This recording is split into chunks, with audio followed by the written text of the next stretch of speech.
Hello guys, welcome back. So ಇವತ್ತು ನಾವು ಬೆಂಗ್ರೆಯಲ್ಲಿ ಕೆಂಡ ಹಬ್ಬ ಇತ್ತು. ಸೊ ಅದನ್ನು ಜಸ್ಟ್ ನೋಡಿ ಬರೋಣ ಅಂತ ಹೋಗಿದ್ದೆ ಗಾಯ್ಸ್. ಇದು ಬೆಂಗ್ರೆ ಕೆಂಡ ಜಾತ್ರೆ ಉಡುಪಿ ಜಿಲ್ಲೆಯ ಪ್ರಸಿದ್ಧ ಧಾರ್ಮಿಕ ಹಾಗೂ ಸಾಂಸ್ಕೃತಿಕ ಉತ್ಸವವಾಗಿದೆ. ಇದು ಶ್ರೀ ದುರ್ಗಾ ಪರಮೇಶ್ವರಿ ದೇವಿಯ ಆರಾಧನೆಗೆ ಸಂಬಂಧಿಸಿದ ಜಾತ್ರೆಯಾಗಿದ್ದು, ಸ್ಥಳೀಯ ಹಾಗೂ ಭಕ್ತರು ಭಕ್ತಿ ಸಂಭ್ರಮ ಮತ್ತು ಸಂಸ್ಕೃತಿಯೊಂದಿಗೆ ಆಚರಿಸುತ್ತಾರೆ.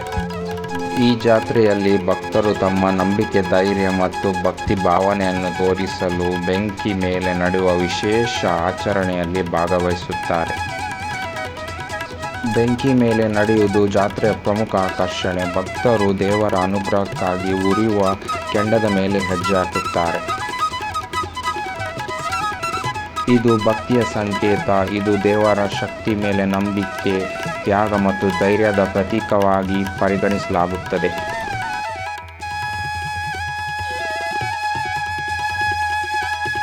ಬೆಂಗ್ರೆ ಕೆಂಡ ಜಾತ್ರೆ ಧಾರ್ಮಿಕ ಭಕ್ತಿ, ಸಂಸ್ಕೃತಿ ಮತ್ತು ಪ್ರಕೃತಿ ಸೌಂದರ್ಯದ ಸಂಯೋಜನೆಯಾಗಿದೆ. ಇದು ಉಡುಪಿ ಜಿಲ್ಲೆಯ ಜನರಿಗೆ ಮಾತ್ರವಲ್ಲದೆ ಹೊರನಾಡಿನ ಭಕ್ತರೂ ಆಕರ್ಷಕವಾಗಿದ್ದು, ದೇವಿಯ ಆರಾಧನೆ, ದೈವಗಳ ಪೂಜೆ ಹಾಗೂ ಗ್ರಾಮೀಣ ಸಂಸ್ಕೃತಿಯ ಮಹೋತ್ಸವವಾಗಿದೆ.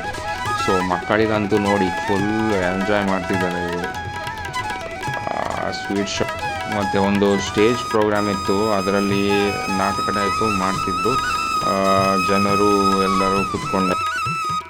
ಸೊ ಈ ಹಬ್ಬ ನಡೆಯುವುದು ಉಡುಪಿ ತಾಲೂಕಿನ ಕೋಡಿ ಬೆಂಗ್ರೆ ಪ್ರದೇಶದ ಅರಬ್ಬಿ ಸಮುದ್ರದ ಅಲೆಗಳು, ಸ್ವರ್ಣ ಮತ್ತು ಶೀತ ನದಿಗಳ ಸಂಗಮದ ಬಳಿ ಈ ಹಬ್ಬ ನಡೆಯುತ್ತವೆ. ಸೊ ಇವತ್ತಿಗೆ ಅಷ್ಟೇ guys. For more videos please support ಮಾಡಿ. Thank you.